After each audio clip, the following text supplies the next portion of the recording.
All right, obscure claws is a Parker technique.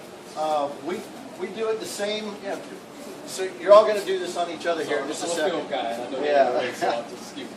All right. The idea of this is the attack is a pulling shoulder grab. Somebody's coming up behind you and probably have loaded that weapon and they're getting ready to throw a punch. All right. So I'm going to turn around like this, and now I'm looking at this big wicked fist. All right. The cool part about this technique is whether this hand is here or way back here in a big John Wayne or whatever, it does not interfere with what I'm getting ready to do. Right?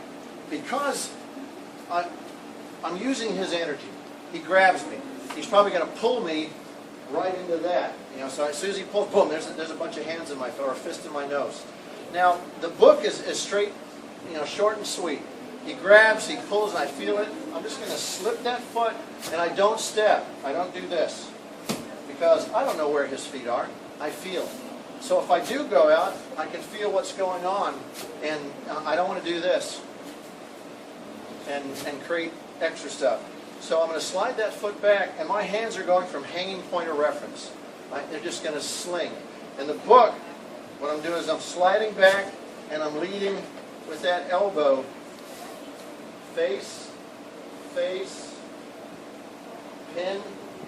and notice as I hit that second face shot, I'm almost in a forward bow, right? And then I'm going to pivot on the toes and hyperextend that elbow, keeping it in position. That's going to snap them forward, right? From here, I come around. The book is a back knuckle, palm heel, hammer fist, right? I don't do the back knuckle to the mastoid or the xiphoid, or not the xiphoid, but the semper protrudes, or the OP. I have a tendency to do palm heels. I've just hit too many people in the skull and have banged up knuckles and broken bones, and I don't like it. So again, one more time, it's rip, snap, bounce off, palm heel, hammer. Now you can hammer one of two ways. Right? As I do that palm heel, I can hammer opposing forces.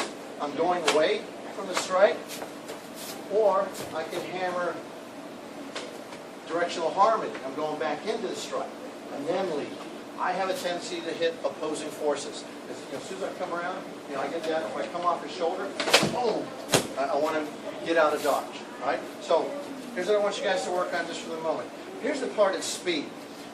As he grabs, boom, I just want to rip right through and get to that point, snap.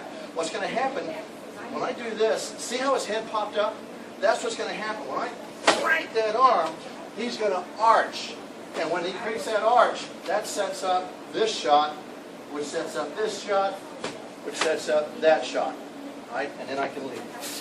Right? So, play with that. The most important part I want you to focus on right now is these. It's not this. It's, right? Rip. You're ripping, obscure claws, you're ripping right through the face. Right? You're going to get DNA, you're not going to kill him, you're not going to put his eyes out, but you're going to have some really cool DNA for evidence. Right? He grabbed me, I scratched him up a little bit, right? Then I made him fall down. There. Okay? Grab your partners, and just focus on this piece right here, boom, for right now. Alright? The rest of it will come. Grab your partners and go. Thank you. Alright. Where can we take this? Okay? I just mentioned to Karen a second ago the idea of hanging or keeping your hands in a functional position. This is not a functional position. Hands in your pockets is not a functional position. Right? Functional. Really functional. So, but also non-aggressive. These things, functional. This is also known as the Jack Benny. Oh. So, boom, you just explode with it. So you've got several positions you can keep your hands. Right? This is their last resort. This is what we call flat-footing, or excuse me, natural.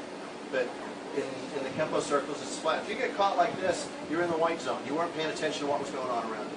Right? Done. Right? So we're going to kind of work from here. Now, if I'm standing here and this guy comes up and he does try to grab me, I'm just going to take off. Wow. You know, if I get the arm or not, I don't care.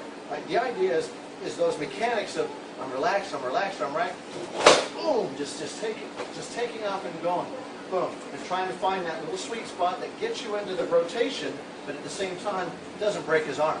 Right? It's not good to be breaking your student's arm, and your buddies. So try not to break each other's arm. But this one is a great technique to set that up. Right? But the most relaxed. You know, so when he grabs and pulls, boom. I always get worried about that shot. Boom, and then I can come back around and get my hammer fist. Right? This is the Paul Mills. This is the Paul Mills special. Just it really, you know, kind of, you know, once you learn how to do it, you know, and especially don't let him know it's coming.